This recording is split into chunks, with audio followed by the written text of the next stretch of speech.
Buenos días, soy María José Gasal de Uriarte, estudiante de Relaciones Internacionales de la Anáhuac Puebla, y el día de hoy estaré entrevistando a mi papá, José Luis Gasal de Anda, sobreviviente de la matanza de Tlatelolco. Hola, pa, me da mucho gusto poder entrevistarte sobre este evento que sé que fue muy importante en tu vida y que te impactó mucho personalmente. Antes de empezar la entrevista, ¿me podrías contar un poco de tu vida, de tu trayectoria y de tu trabajo? Sí, bueno, yo estábamos en México, yo trabajaba y estudiaba en la Prepa 1, entonces por eso no fui a todas las manifestaciones, pero sí fui a casi las más importantes. Y trabajaba con mi tío en las tardes o en las mañanas cuando tenía yo clases en la mañana o en la tarde, pero yo era estudiante de la Prepa 1. Venimos para acá, para Puebla, y empecé a trabajar con mi papá vendiendo pantalón, y después pusimos una fábrica de pantalón, y salíamos a vender mi papá y yo. Entonces fue creciendo, y ya después teníamos distribuidores en todo el sureste. Así empezamos a trabajar. Siempre he trabajado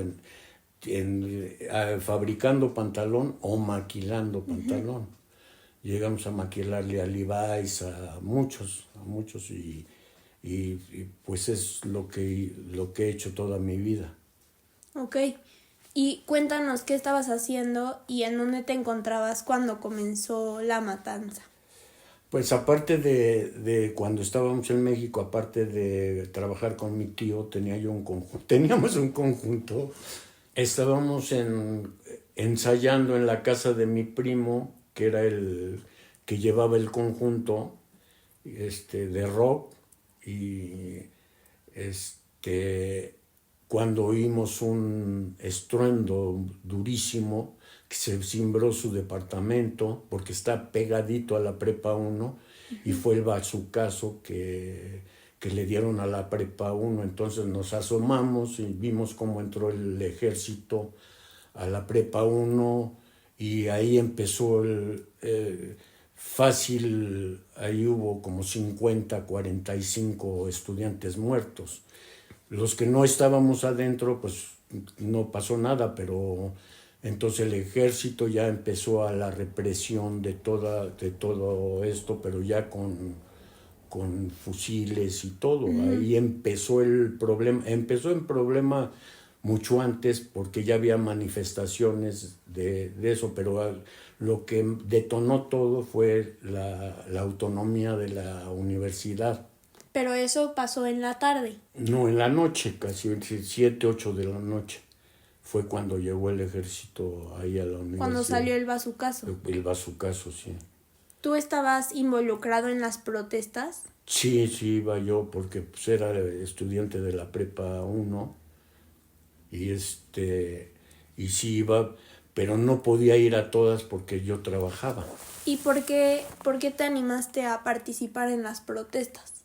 Porque vi que era lo correcto. Si eres estudiante y estás viendo cómo está la represión contra la democracia de la universidad, y lo que nos habían hecho ya fue represión. Ahí el problema también es de que el gobierno de Díaz Ordaz no dejaba manifestarse a ninguno de ningún lado, ni de estudiantes, ni de trabajadores, ni electricistas, ni telefonistas. No había, cuando empezaba a haber una manifestación, lo primero que hacía Díaz Ordaz es mandar al ejército y disolverla. Y reprimirla. Detenerla. O sea, ya había empezado la represión antes. Desde el 27 de agosto, el 23 de julio, 22 de julio, ahí es cuando verdaderamente empieza el problema, porque fue estaban jugando fútbol americano el Politécnico y una universidad de paga. Entonces se armaron los trancazos, y fue cuando llegaron los granaderos a reprender a todos, a los dos equipos, y empezó la represión de ellos. El Politécnico se va a su escuela y ahí empiezan a decir que por qué les había pegado los habían reprendido, les dieron una golpiza durísima. Sí. Ahí no hubo muertos, pero había gente que se quedó en el hospital 15 días. Sí, entonces, o sea, había muchísimos heridos. Entonces ahí el Politécnico hace una consulta y empiezan las manifestaciones contra el gobierno de puros estudiantes del Poli. Uh-huh. Entonces llega el momento en que una vez hay una manifestación del Politécnico y había una de la independencia de Cuba, de la UNAM. ¿Una manifestación? Una manifestación, uh-huh. Pero era pacífico, todo había sido pacífico. Entonces, y la UNAM y el Politécnico siempre había golpes. Uh-huh. Porque no se llevaban, unos decían que eran los pobres y otros decían que eran los ricos. Era como rivalidad. Ajá, siempre había rivalidad entre ellos, hasta en los juegos de fútbol había pleitos. Okay. ¿Sí? Pero cuando se une el Politécnico y la universidad, exactamente a donde estaban los de la UNAM, yo a esa manifestación no fui, pero era por la independencia de Cuba. Sí. Porque eran supuestamente que había ganado el socialismo en Cuba y que había ganado Castro. Uh-huh. Entonces se unen y empiezan ahí a decir lo que había pasado con el Politécnico, y los líderes de la UNAM se unen con los líderes del Politécnico y hacen un Consejo Nacional de Huelga, porque ahí dijeron vamos a hacer una huelga porque lo que pasó en el Politécnico no estaba bien. Sí. Entonces llegan y hacen eso porque ya había estado el bazucazo que le dieron al UNAM, ¿sí? Entonces ahí dicen, no pueden la autonomía ni de la UNAM ni del Politécnico, la puede violar el gobierno. Entonces hacen un consejo de huelga en donde dicen, nos vamos a poner en huelga la UNAM y el Poli, pero se les une ahí todos los colegios particulares que hacen una huelga ya de todos los estudiantes y empiezan ya a hacer las manifestaciones muy calmados. Uh-huh. Pacíficas. Entonces, pero el gobierno siempre había mandado a los soldados primero a los granaderos y después a los soldados para que por cualquier cosa no saliera de control y pudieran ellos entrar, pero nunca, siempre decían no se dejen de llevar por lo que nos están haciendo, y siempre íbamos todos marchando o caminando y gritando Goya y el otro su porra y todo eso, ¿no? Uh-huh. Entonces llega el momento en que se empieza a caldear mucho porque empezamos a quemar camiones. Uh-huh. Pero la gente nos daba la razón a nosotros. Yo me subía a un camión y les decía, se van a tener que bajar porque vamos a quemar el camión, y toda la gente nos aplaudía porque había mucha represión y no había democracia. Sí. Sí. Cuéntanos sobre el gobierno en esa época y cómo funcionaban las elecciones, con lo que dices que no había democracia. Bueno, lo que pasa es de que el gobierno era priista y siempre ganaba el PRI, no había INE, IFE, ninguna, lo llevaba a gobernación, el mismo gobierno llevaba las elecciones, entonces el único que podía ganar era el PRI, y ahí también nosotros peleábamos por eso, que ya no había democracia en México. No, en ese tiempo no había democracia casi como estamos llegando ahorita, ¿no? Sí. Pero eso llegamos después porque el gobierno era autoritario. Sí. Entonces, Díaz Ordaz fue uno de los peores presidentes de México. Y el que le seguía era peor también, porque fue el que dio la orden de que nos dieran en la torre el 2 de octubre. Echeverría, sí. Que era el de gobernación. Sí. ¿Y qué querían lograr los estudiantes con sus manifestaciones? Primero fue lo de la independencia. La autonomía. La autonomía de sí. la universidad y del Politécnico. Pero entre esos llegó a haber un pliego petitorio, que yo lo único que me acuerdo era que era democracia, que quitaran el cuerpo de granaderos, que salieran los presos políticos, porque ya en esas manifestaciones tomaron a muchos presos políticos, que eran los líderes del movimiento, y se los llevaban a Lecumberri. En Lecumberri hubo fácil 200 estudiantes detenidos, y Lecumberri le decían el Palacio Negro. ¿Por qué? Porque era lo peor que podía, para un preso era lo peor que había de cárcel. Okay. Entonces, eso era lo que pedíamos más, quitar a los granaderos, los presos políticos y la democracia. O sea, eso era el pliego petitorio, todo lo que querían los estudiantes. No, eran 10 o 15, pero no me acuerdo. Ok. ¿Y por qué la del 2 de octubre fue la manifestación más importante? O sea, entre todas las protestas que hubo. Porque esa era una manifestación muy calmada, y lo que pedían los estudiantes, una tregua, íbamos a hacer una tregua, Okay. Por eso también fue muy grande, porque íbamos a hacer una tregua en donde pasaran las Olimpiadas y llegáramos a ver si se podía llegar a algún acuerdo del pliego petitorio después de las Olimpiadas. Okay. Entonces, por eso era muy importante la de 2 de octubre. O sea, lo iban como a pausar. A pausar, todo. Era una Okay. pausa que íbamos a hacer. Bueno, que iban a hacer ellos, porque los que mandaban ahí era ¿cómo se llama? El Consejo Nacional de Huelga. Y los líderes de los estudiantes.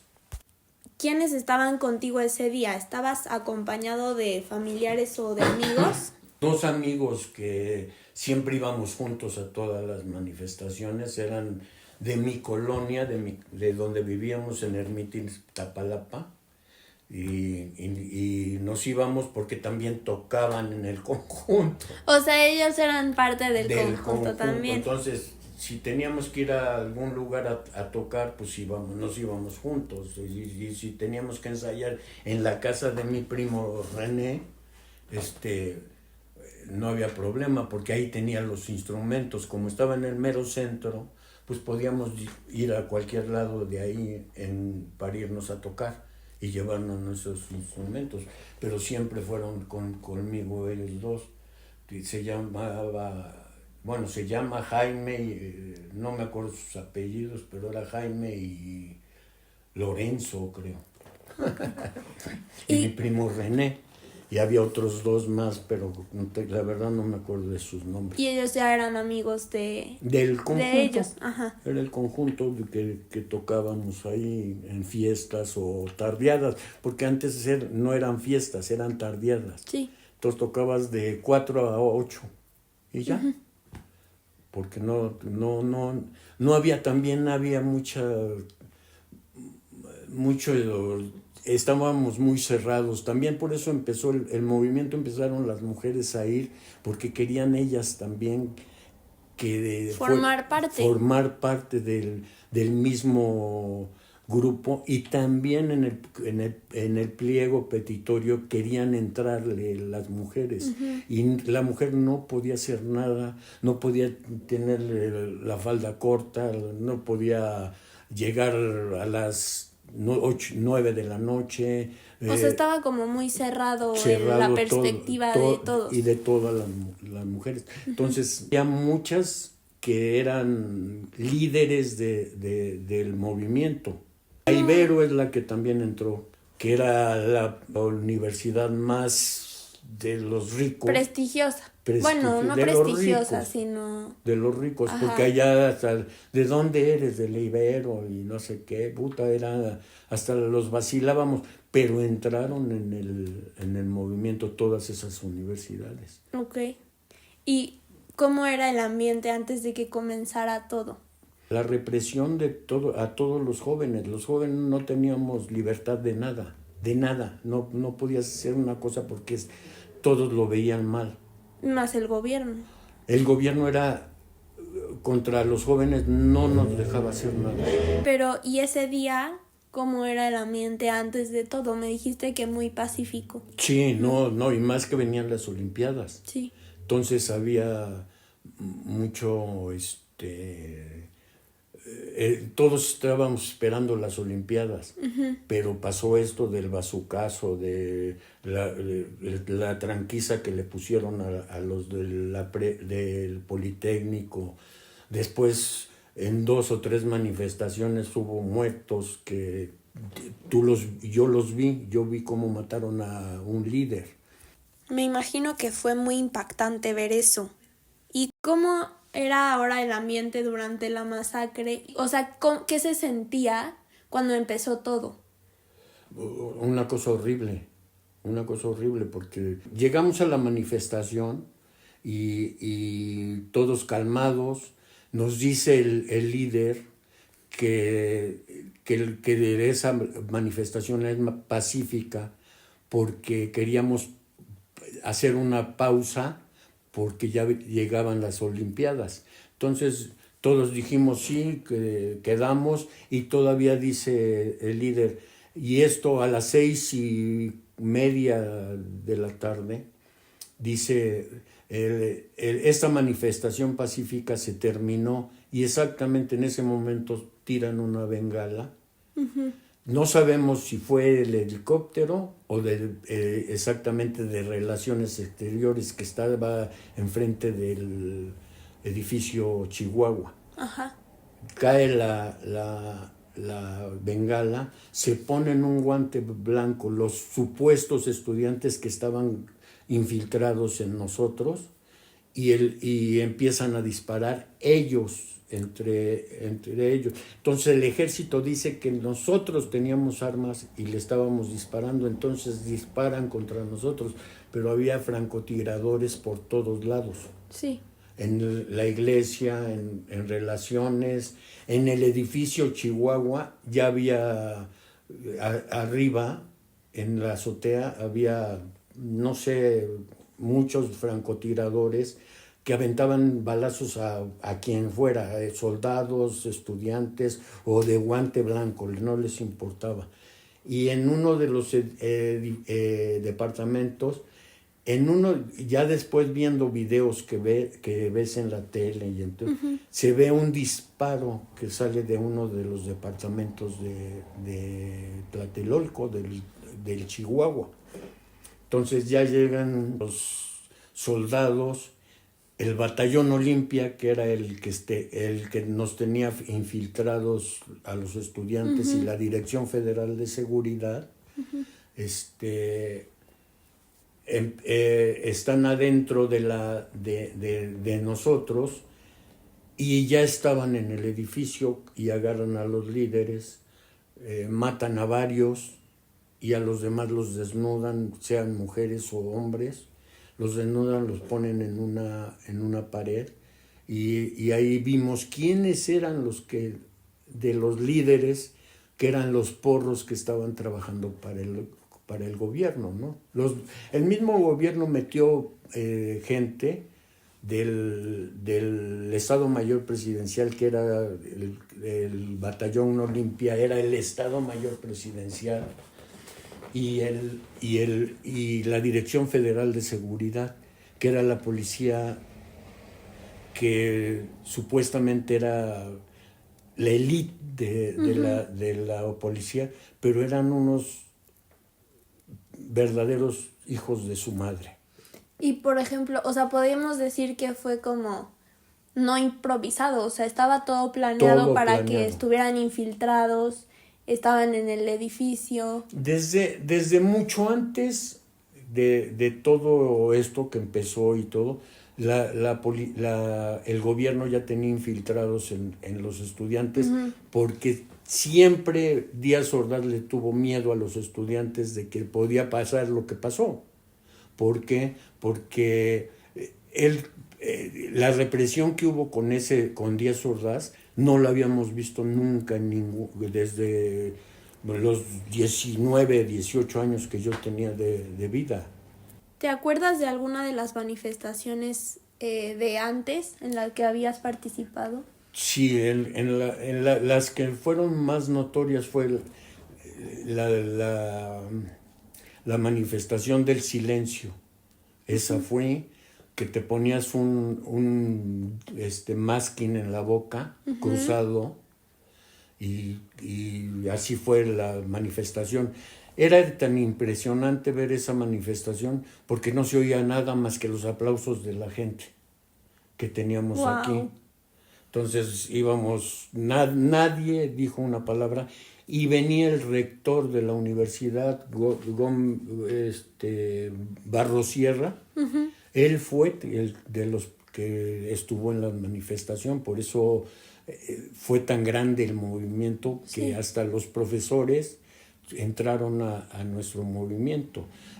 Hubo gente del mismo gobierno que trabajaba enfrente de Palacio, que estaba Hacienda, el agua, todas las dependencias que había del gobierno del Distrito Federal, que antes se le decía, los mandan a que sea una manifestación en contra de la que teníamos nosotros en el Zócalo. Porque nadie podía tocar el Zócalo si no era por Díaz Ordaz, su gente, para que lo aplaudiera. Entramos nosotros y nos quedamos ahí. Entonces, ellos bajaron para decir de nuestra manifestación, y al contrario, ellos bajaron y se unieron a la manifestación. A la del silencio. Al de nosotros. Ajá. Los mismos del gobierno del Distrito Federal. Entonces fue muy dura eso para Díaz Ordaz. Entonces dice dice el líder que estaba, dice, tenemos que quedarnos aquí, los que quieran quedarse a dormir, tenemos tiendas de campaña y eso. Entonces, como 3,000 estudiantes dijeron, yo me quedo. Wow. Yo no podía porque yo o trabajaba o si no también me regañaba mi papá. Entonces se quedan ellos, y fue a donde ya empezaron ya más duros los soldados. Entraron tanques, bueno, no se llamaban tanques, eran de llantas, pero eran como tanques. Sí. Aventárselos a los estudiantes que se habían quedado. Había estudiantes hubo uno que se quedó acostado enfrente de un tanque, y si no llega otro estudiante a quitarlo, pasan encima de él. O sea, ¿lo salvó? Lo salvó, y todavía se meten los tanques entre toda la gente, y al que podía aventaba, y al que podía, entonces se fue la manifestación. Entonces quedamos que una semana antes del 2 de octubre nos reuníamos en el Monumento a la Revolución. Entonces llegamos al Monumento a la Revolución, habíamos puros de la UNAM, entonces llegamos y empezamos a ver cómo ya empiezan porque el Monumento a la Revolución hay varias calles que entran al monumento. Sí, está como conectado. Conectadas varias calles así. Entonces vemos cómo empiezan a llegar los soldados y se empiezan a bajar y empiezan a marchar, pum, en todo alrededor, ¿sí? Entonces Los que logramos salir de ese círculo, pues quedamos enfrente de los soldados y veías la cara de los soldados y nos decían, acércate y vas a ver, hijo de tal por cual y lo que sea. Pero se les veía los ojos rojos, les daban marihuana para que pudieran alocarse. En ese momento la marihuana era una droga durísima, Sí. pero sí les daban a los soldados para que no pensaran que éramos estudiantes. Sí, Sí, como para lavarles la cabeza. Exactamente. ¿Y por qué lograste salir del círculo? Porque empezamos a ver y pasa dos o tres motociclistas de tránsito de México con sus Harley Davidson, ahí empezaron, y ellos mismos decían, váyanse muchachos porque esto se va a poner muy feo, váyanse muchachos porque esto se va a poner muy feo. Entonces logramos salir del círculo de los soldados. El líder sigue hablando y en eso oímos al Politécnico que en una de las calles vienen como 3,000, 4,000 del Politécnico. Ajá. Con su porra. Entonces la euforia te hace alocarte y decir, ya tenemos más que los soldados y ajá, eso. Sí. Si abren paso los soldados con ellos mismos para poder llegar hasta el líder, y entonces llegan hacia el líder, lo agarran, lo sacan, y exactamente de aquí a 10 metros vemos porque les grita el líder, suéltame, yo no soy gánster. Entonces uno de los soldados, como eran rifles con bayoneta, sí, le mete la bayoneta y vimos cómo le hace hasta una vuelta para que le hiciera agujero más grande. Entonces el líder cae, se lo llevan y nosotros nos alocamos. Claro. Pero los que estábamos afuera, los otros se quedaron encapsulados ahí. ¿Y qué les hicieron? No sabemos. Nadie no lo vieron. No lo vimos, porque nosotros empezamos a correr por insurgentes. Entonces, el PRI estaba en insurgentes, no sé si todavía esté ahí. Entonces empezamos a apedrear el PRI. Entonces venían los camiones y fue cuando empezamos también a tomar camiones. Bájense porque esto está poniéndose muy duro. Bravo, estudiantes, estamos con ustedes, la gente, la señora, los niños, todo. Y entonces nos empezamos a bajar, quemamos 2, 3 camiones y en eso empezamos a ver que de un lado de insurgentes venía los granaderos y del otro lado venían los soldados. Entonces nada más se oía pa, pa, pa. De que marchaban. De que iban marchando para irnos encapsulando y agarrarnos. Sí. Entonces todos subimos por todas las calles que había por ahí, y exactamente hay unas calles que ahorita si pasas por ahí te quitan los calcetines sin quitarte los zapatos, pero en ese tiempo no había eso. Entonces nos empezamos a ir, nosotros, mis 2 amigos y yo nos metimos a una de esas de camiones, los norte de Sonora. Y entonces nos metimos y le dijimos a una señora, por favor diga que somos sus sobrinos y que nos vamos a Sonora con usted. Porque si dice que somos de estudiantes, nos pueden agarrar, no sabemos qué nos hagan. Sí. Bueno, entonces ahí estamos y estamos viendo cómo está el relajo en insurgentes, pero durísimo, y se oyen balazos y se oye todo. Entonces entran 5 o 6 soldados y empiezan a preguntar, ¿tú quién eres? No, pues yo soy estudiante, dice este güey, y lo agarran, se lo sacan. Otro dijo, estudiante. O sea, se lo llevaban a todos. 2 o 3 que dijeron estudiantes se lo sacaron. Los que estuvimos ahí que decían, no, pues yo voy a viajar con mi tía. ¿A dónde van? A Sonora, va. Sí, señora, viene con ustedes. Sí, son mis sobrinos. Qué buena onda. Y ya nos quedamos ahí. Y varias gentes dijeron lo mismo, de varios, sí, viene conmigo, es mi primo, es mi hijo, es mi... Así. Entonces nos quedamos ahí. Cuando vimos que todo se empezó a gracias señora, y nos salimos, nos metemos en un edificio no sé qué edificio, ni qué calle, ni nada. Y lo primero que hicimos es meternos en las escaleras, abajo de las escaleras. Entonces era tan oscuro el edificio que no No nos se veían, veían. no nos veíamos y nada más, no hables, no grites, no digas nada. Estuvimos de las 10 de la noche a las 6 de la mañana ahí. Entonces oímos cómo entraron los soldados, marchando, bueno, no marchando, sino subiendo las escaleras, rompen una puerta y se sacan a uno de los estudiantes. No sé si era un líder, no lo vimos. Dios, por favor, no. ¿Cómo sabían que era estudiante? Porque sabían en dónde vivía. Okay. Lo que pudo haber sido era de que algunos de los que estaban infiltrados dijeron, Okay. Entonces subieron directamente al departamento de él, lo sacaron, se lo llevaron, ahí sí vimos las patas de los soldados y cómo se los llevaban, ¿no?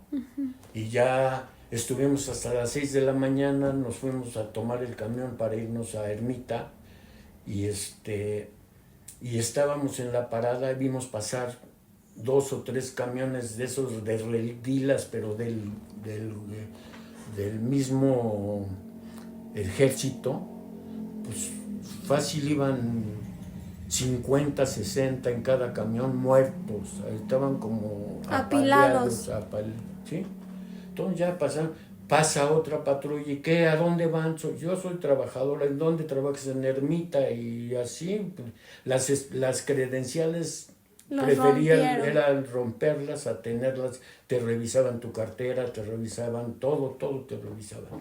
Entonces ya llegué a la casa, me puso una calabaciada a tu abuelo y le dije, no, ya no vuelvo, pero la última va a ser ya vamos a terminar no, pues no vas.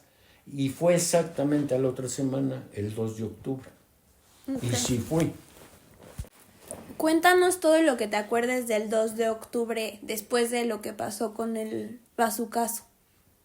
Bueno, eso ya fue mucho después. El 2 de octubre fue pues la masacre, donde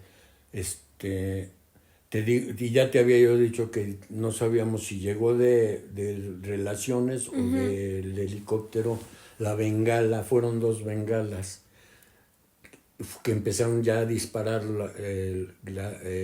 los soldados y los de la Dirección Federal de Seguridad y el batallón Olimpia. Sí. Entonces se ve como había muchos francotiradores por todos lados.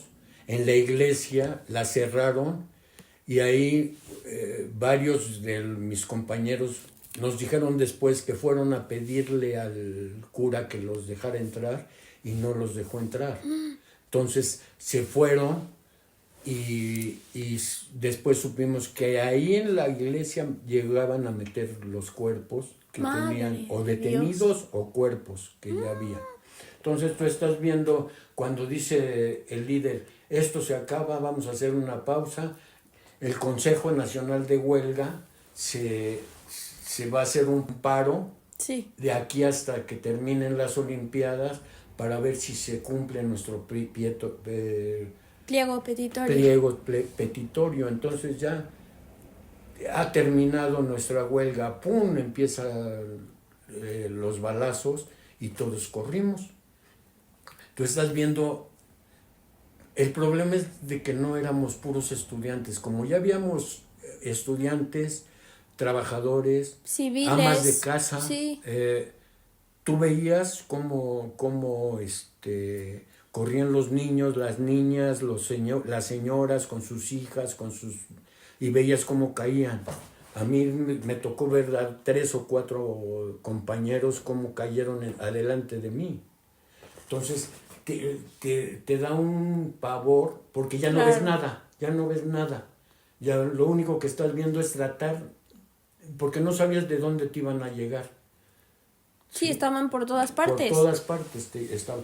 Entonces llegamos, no me acuerdo si en el mismo Chihuahua o en el Monterrey, no me acuerdo, en uno de esos edificios nos logramos zafar nosotros entre los tres que veníamos. El otro, no me acuerdo si uno se quedó en otro lado, porque sí nos volvimos a ver al otro día, pero ya éramos dos, no me acuerdo quién de los dos. Nos metimos otra vez abajo de las escaleras. Del mismo edificio. Del mismo edificio, pero no del mismo edificio que nos metimos cuando fue en Insurgentes, sino en el edificio, no me acuerdo si Chihuahua, ahí en Tlatelolco. Ok. Abajo de las escaleras, porque si nos acordamos que nos salvó eso del Monumento a la Revolución, pues yo tú como chavo dices, pues estas escaleras me van a volver a salvar. Tu escondite. Entonces estaba el conserje y nos dice, aquí muchachos, entonces nos pone unos botes como de pintura o de donde tenía sus trapeadores y eso, y los mete a donde estaba abajo de las escaleras. Entonces veíamos, nada más oíamos, ¡pum, bam, bam!, balazos por todos lados, y la verdad, teníamos no miedo, pavor.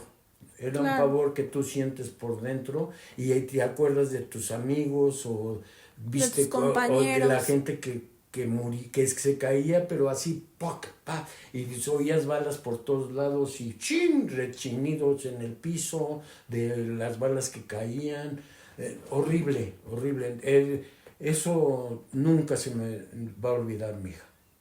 Pero pues salimos adelante y el movimiento ayudó mucho a muchas cosas, mija. Esa masacre ayudó a muchas cosas. ¿Y cuánto tiempo estuvieron escondidos en las escaleras? Bueno, abajo de las escaleras. Yo perdí la noción. Del tiempo. Sí. No supe si fueron 1 hora o 100 horas, ¿sí? Yo perdí la noción del tiempo. Lo único que vi es que cuando ya salimos de ahí, que nos dijo el conserje, ya pueden salir, ya están limpiando las calles. Las calles, tú veías sangre por todos lados porque llovió. Entonces la misma agua veías cómo se enrolaba con la sangre. Como río. Sí, horrible. Zapatos, lentes, gorras, de todo encontrabas ahí. Tenis, todo lo encontrabas. Porque se les había o caído, corrido, no sé. Pero ellos dicen que se fueron 55 muertos. No, mija. No. Fácil fueron 350 muertos. Y eso son muchos. Sí. Si en un camión cabían 50 y iban llenos. O sea, ¿los mismos soldados eran los que limpiaban las calles? Sí. Los mismos soldados eran los que estaban barriendo y lavando las calles. Llegaron los bomberos para echar agua. Y echaban los cuerpos Eso en los sí vimos. Camiones. En una de las que están recogiendo a los muertos, vimos cómo los aventaban como bultos para los camiones, ¿no? Ahí yo ya no vi los camiones porque a los detenidos se los llevaban al Campo Marte. Les llamaban Campo Marte, era el infierno, le decían el infierno. ¿Qué era? Porque de ahí ya no salías. ¿Y qué era? El campo militar, a donde con toques y con...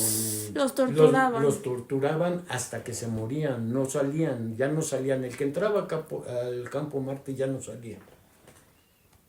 Entonces,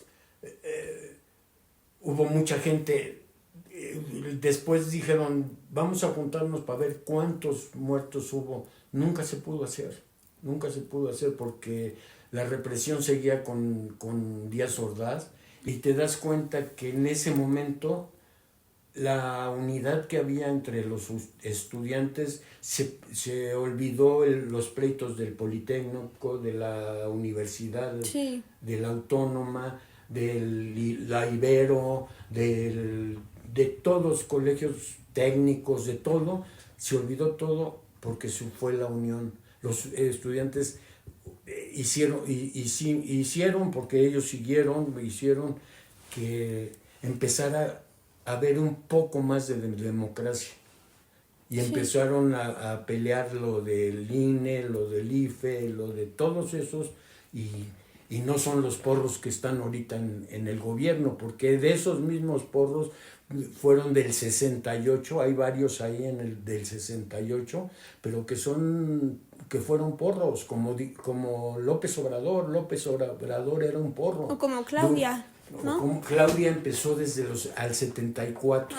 Después. Ese fue otro movimiento, pero ella se metió a la guerrilla. Ella entró a una guerrilla de Venezuela, de Colombia, que extorsionaban, robaban.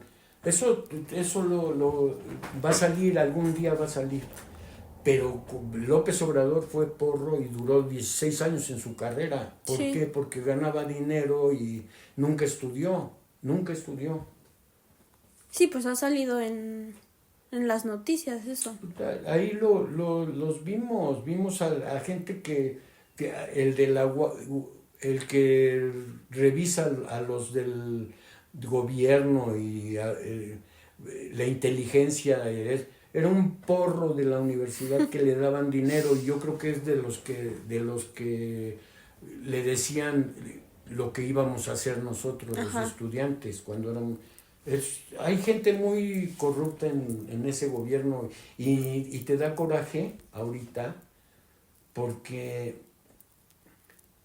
en ese tiempo la unidad que hubo, cómo nos unimos, sociedad, pueblo y estudiantes. Sí, fue y ahorita impactante. Estás viendo que no les importa más que su beca, su apoyo, y ya con eso ya son felices, pero no saben lo que puede pasar aquí en México. Sí. No puede, yo siento tristeza, ahorita este año más, porque ya viene el 2 de octubre, y siento más tristeza porque estás viendo que tus hijos, a lo mejor a mí ya son los nietos, los que van a sufrir lo que está pasando. Las consecuencias de lo que está pasando. Sí, y un movimiento tan importante como el del 2 de octubre, que fue como un momento clave para la democracia. Ahorita estás viendo que igual, o sea, no se está perdiendo eso, pero como que... No, se está perdiendo. Está perdiendo la democracia. Pues sí. Si no hay el poder judicial, se está perdiendo la democracia. Lo que tú dices, tienes mucha razón. No nos estamos dando cuenta de lo que puede pasar dentro de 6 años, 7 años. No se están dando cuenta la gente de lo que puede. Con que reciban su dinero. Apoyo. Sí, y no se dan cuenta que lo que están recibiendo lo tienen que comprar. Sí. Lo que les falta lo tienen que comprar, pero prefieren el dinero y comprar que le den su medicina a que le den el dinero. Todo está mal, mija. A mí me ha dado mucha tristeza porque ni los estudiantes ahorita que se están uniendo al Poder Judicial, los que están estudiando licenciaturas y cosas así, pero son pocos. Sí. Son muy pocos. Antes decíamos, nos vamos a juntar aquí, cuando te dabas cuenta, éramos miles de estudiantes que no sabías ni quién era el que estaba junto de ti, pero veías que eran un estudiante que le importaba la causa. Sí, al final ibas por eso. Por eso. ¿Por qué íbamos? Porque nos divertíamos. No nos divertíamos, mija. Ver matar a uno, ver a otro, correr y todo. Era que decías, no puede ser que este gobierno sea tan hijo de la madre que nos haga esto. Y no sabías lo que iba a pasar. No. O sea, tú ibas pacíficamente, pero pues... Te digo, no sabías. La del 2 de octubre, la verdad era para decir, hay una pausa, nos vamos hasta después de las Olimpiadas y vamos a ver si nos dan el pliego petitorio. El petitorio, la verdad. Y dijimos, órale, se acaba esto, y empiezan y masacran a 300, a 400 estudiantes. No está bien. ¿Y cuál fue el comportamiento de las autoridades durante el transcurso de ese día y después? O sea, ese día fue de represión, pero después, o sea, lo hicieron como si no hubiera pasado nada. No, lo que pasa es de que después su narrativa de ellos y de los medios de comunicación que los tenía el gobierno, dijeron que nosotros fuimos los que empezaron la balacera. Porque estaban infiltrados. Porque había infiltrados del Batallón Olimpia y de la Dirección Federal de Seguridad entre nosotros. Eran chavos que tú los veías luego, estaban pelados, casquete corto. Te dabas cuenta aunque no tuvieran el pañuelo blanco o el guante blanco. Nos dimos cuenta cuando se pusieron el pañuelo blanco, sí, que eran del gobierno, porque eran contados, tú los veías y traían pistola,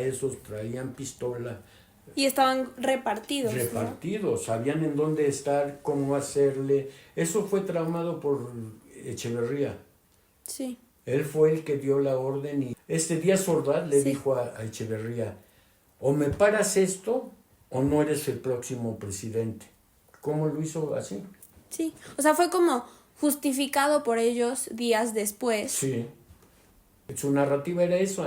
El Díaz Ordaz y los medios de comunicación que estaban, no había prensa. Por eso nosotros hacíamos volantes, porque no había prensa, la prensa estaba vendida, porque claro, a la prensa escrita decía algo del gobierno, no le daban papel, no le vendían papel. No había libertad de expresión. No había libertad de expresión y era represión. Y si el Telesistema Mexicano, que era en ese tiempo Televisa, decía algo en contra del gobierno, le quitaban la concesión. Sí. No. Por eso hacíamos volantes, para que la gente se enterara de qué era lo que estaba pasando. Y hacíamos volantes, por eso pedíamos dinero. Porque comprábamos papel, tinta, todas las cosas esas para hacer los volantes.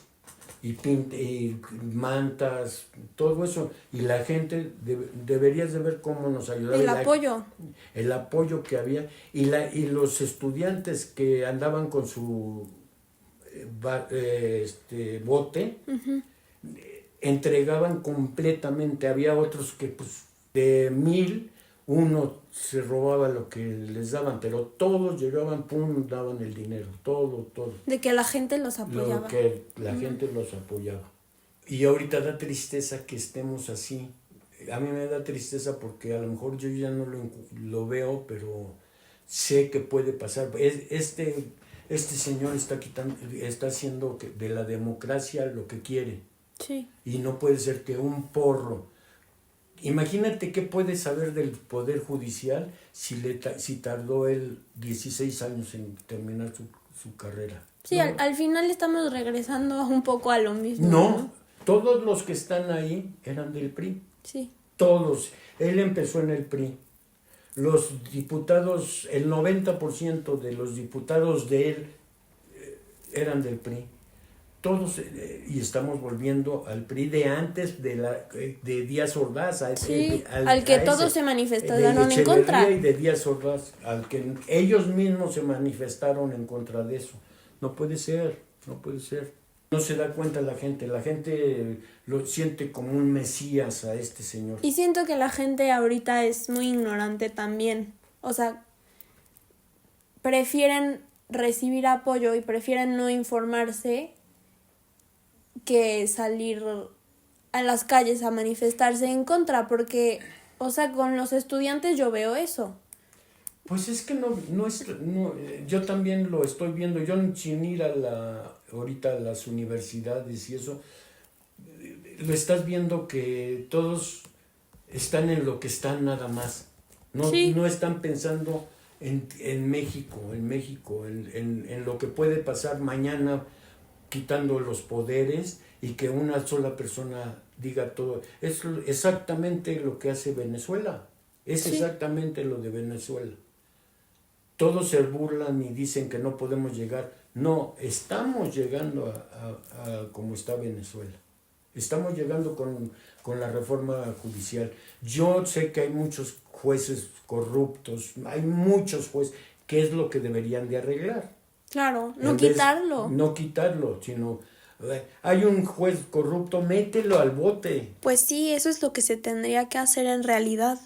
Cuéntanos lo que más te impactó de ese día y cómo esto tuvo un impacto en tu vida en general. Pues lo que más me impactó fue la matanza, Las muertes. las muertes y cómo veías, yo vi a 3, 4 caer muy enfrente de mí, al líder que mataron. Sí. Eso siempre se me ha quedado y siempre lo he contado. Es lo que me, más me siento. Por eso a mí me dan ganas que se arme otro movimiento así, ¿sí me entiendes? Sí. Por ellos, por Sí, los al que final murieron. te marca Sí, muchísimo. sí, me marcó a mí. A mí me gustaría ir a que preguntarle a los estudiantes de la universidad de aquí, ¿qué sientes de lo que está pasando? Hay muchos que te dicen, no, pues yo me voy a Estados Unidos a vivir, mi papá tiene casa allá. Otros dicen, "No yo estoy recibiendo mi... No, como que les vale gorro. No, no lo entiendo, no lo entiendo. Y todavía votan por él. Sí. Esa votación estuvo muy rara, porque es imposible que haya ganado como ganó. Y siento que al final te dio como una perspectiva más grande del gobierno, ¿no? Pues sí, En general. sí, no, estamos en lo último de la democracia. Se luchó mucho por esta democracia que estaba mal, Ujú. que estaba muy mal también la democracia que teníamos nosotros, pero no estaba tan mal. Se podría haber, como llegó y con el poder que tuvo, pudo hacer de México ¿AMLO? lo máximo que hay Sí. de América Latina, porque tenía poder, tenía el pueblo Sí. y la gente pensó, los que no votamos por él, pensamos que iba a hacer muchas cosas buenas y todo lo hizo en represión a la gente que no lo dejó entrar al gobierno, a la gente que lo criticaba, dividió a México. Sí, donde Hay no bueno había, y donde hay no malo. había una división tan Sí, marcada. sí, nunca había esa división. ¿Crees que las protestas son pacíficas y libres en México? Hay unas que sí, mija. Los de las mujeres que están luchando por sus hijos que no encuentran. Hay, hay muchas manifestaciones que sí son por ellos, por ellos. Hay manifestaciones que se involucra gente que no es de ellos y hacen sus relajos. Pero las manifestaciones siempre han sido buenas para cambiar muchas cosas de México. Ahorita porque no los están pelando. Le Sí. vale gorro a este güey. Sí. Le vale gorro. Así él pone barras en su palacio y que hagan lo que quieran. Sí. Quieren manifestarse, manifiéstense porque es un derecho. No es cierto, no les hace caso. Ni a los de Ayotzinapa, ni a las madres buscadoras, ni a los homicidios de las mujeres. Hay muchas cosas que ojalá esta vieja lo arregle algo, pero como veo, está doblada. Sí, está igual. Pero las manifestaciones son buenas. O sea, son una buena forma de manifestar Sí, claro. tu inconformidad. Sí, claro. ¿Por qué crees que es importante recordar y conmemorar la masacre de Tlatelolco? Porque fue una lucha legítima en donde, como tú lo veas, pero cambió mucho a México. Sí. Empezó a cambiar, empezó otro partido, vamos a decir, el PAN, a donde ya empezó a haber una oposición en contra del PRI, porque el PRI era dueño y señor de todo México. Él decía, bueno, hicieron lo mismo ahorita, este es el presidente de la República y lo ponían, pero sí ha habido muchos cambios desde el 68 hasta hace Hace 6 años. Fue noticia internacional lo del 2 de octubre. Fue internacional y fue mundial porque también en esos tiempos los estudiantes de otros países del mundo se manifestaron por democracia en sus países. Sí, lo tomaron como de ejemplo. No, ya cuando nosotros empezamos ya había muchas manifestaciones en Europa, en Inglaterra, en todos lados, en España, en todos lados, por la democracia. Estar escuchando a que estudiantes y estudiantes estaban manifestándose, empezaron a brotar los líderes del movimiento, cuando se agarraron a fregadazos las dos universidades. Ese fue el que nos dio para levantarnos. Sí, el que detonó. Sí, detonó todo. El bazucazo, todo, porque eso empezó desde julio. Sí. ¿Tienes alguna tradición o costumbre que hagas para conmemorar ese día? Chillar. ¿Y ves los documentales? Sí, claro, me gusta mucho verlos y ver a los verdaderos líderes que fueron... Que sobrevivieron, además. Que sobrevivieron y que estuvieron en Lecumberri, mija. Sí. Porque estuvieron en Lecumberri, ahí iban maestros a enseñarles lo que ellos estudiaban. Maestros de la universidad iban a Lecumberri porque tardaron 3 años, de 2 a 3 años en Lecumberri. De veras era la cárcel más ruin que había en México. Y metieron a los estudiantes ahí.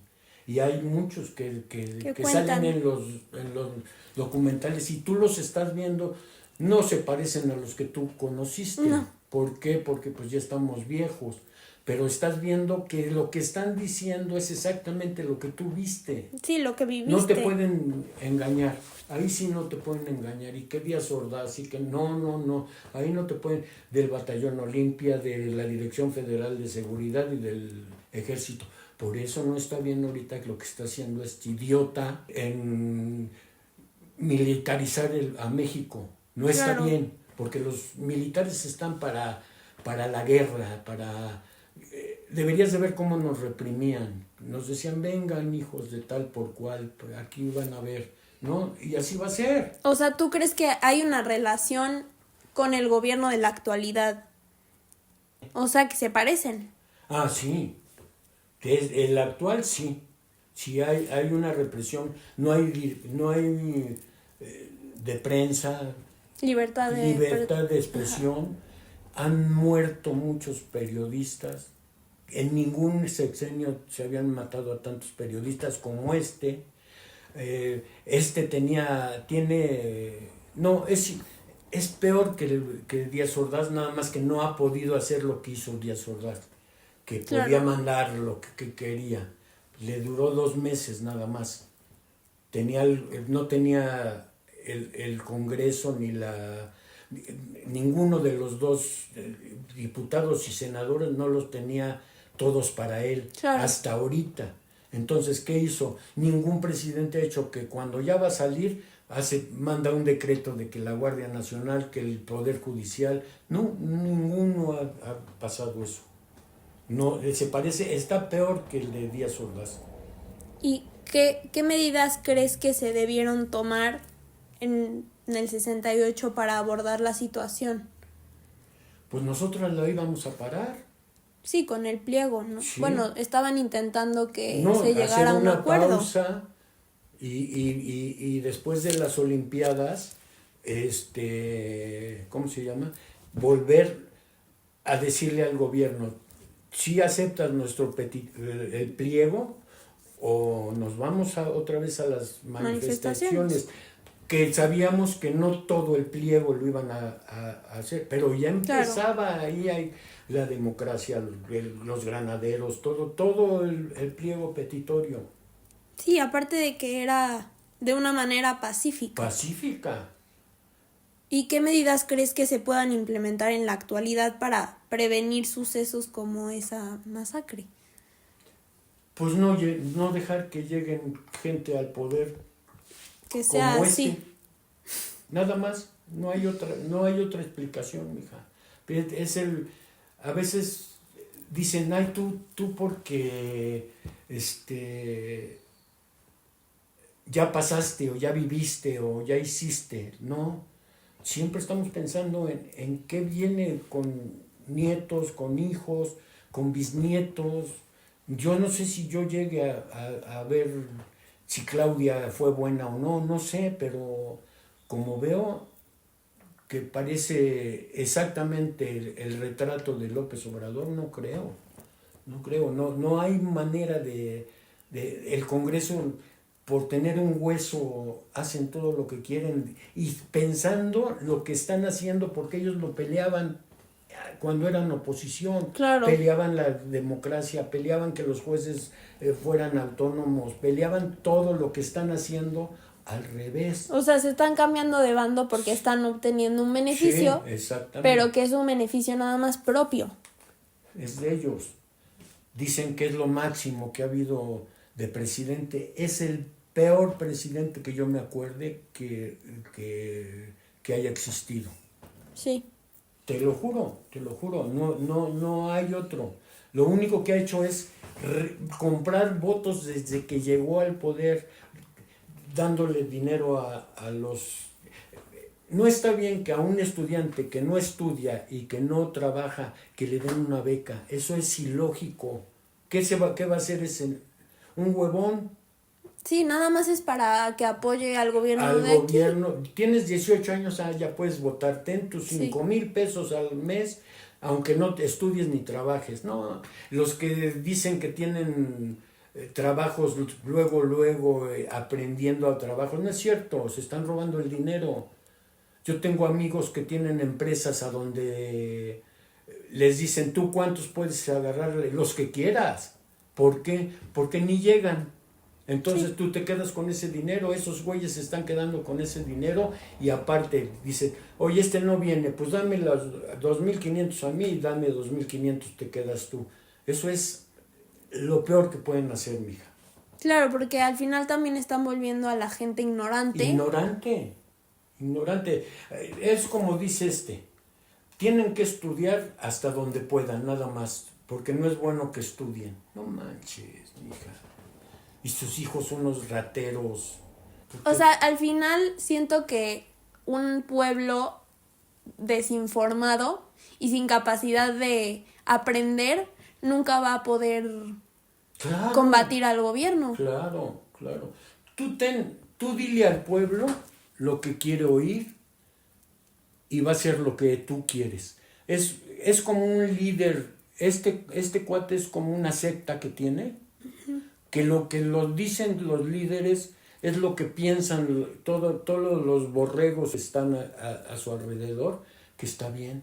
Claro. Este le dice al pueblo exactamente lo que quiere escuchar. Nada más. Sí. Ya con eso él piensa que ya hizo. Que puede hacer lo que quiera. Entonces, no está bien que la gente sea tan ignorante. No puede ser que estés platicando con una persona y que te esté diciendo que es el mejor presidente o que estén llorando porque se van. No, mija, los tiene idiotizados. Sí. ¿Por qué? Porque parece una secta. Claro. Las sectas son así. ¿Y cuál crees que sea el aprendizaje que nos deje ese día en específico a nosotros como estudiantes? Me gustaría que los estudiantes un día se pusieran a ver un documental del 68, para ver si así se les abre un poquito para pensar lo que está pasando aquí en México, que es exactamente lo que nos está llevando a que lleguemos a eso. Que lleguemos a eso, y ahora con más, porque ahora el ejército está fuera ya de sus cuarteles. Antes lo sacaban cuando se necesitaba para algo nacional, una cosa. Ahora no, ahora ya los tenemos afuera. Va a ser más difícil poder hacer una manifestación como esta. Sí, siento que algunos estudiantes no se están como preocupando por la situación actual de México, o sea, como que no tienen ganas ni de protestar ni de No, estar en desacuerdo. Yo veo a muy pocos en la universidad que realmente están preocupados, por ejemplo, por lo de la reforma. no, mija, es que esto nos puede llevar A lo mismo, a... al final es lo mismo, No, yo creo que ya peor. o peor, Ya sí, peor, ¿por qué? Porque pues ahora los jueces son corruptos porque son corruptos. Si hay muchos jueces corruptos, ¿sí? Esos no los deberían de quitar, los deberían de meter a la cárcel. claro. Y te estás dando cuenta que llega uno con más dinero y puede cambiar una sentencia a favor. Sí, en eso hay mucho, pero lo pueden arreglar en vez de Quitarlo. desbaratar. Es que lo que agarró, lo desbarató. El Seguro Popular lo quitó y lo desbarató. El INE. El INE lo desbarató. La Suprema Corte ya la desbarató. Todo lo autónomo lo está desapareciendo este cuate. Y no pasa nada, no pasa nada. ¿Cómo no? ¿Cómo no? Aunque estén con este gobierno, a ver si esta señora cambia algo porque es más racional, más...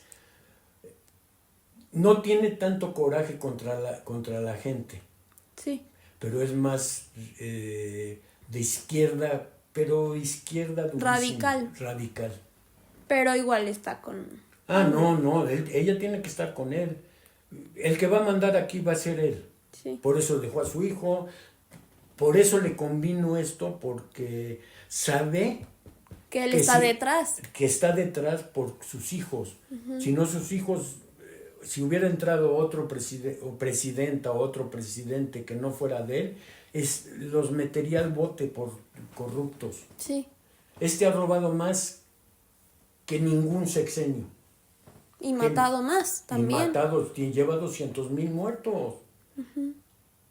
Peña Nieto tenía 140 y tantos, el otro Calderón menos, Fox mucho menos, vayan.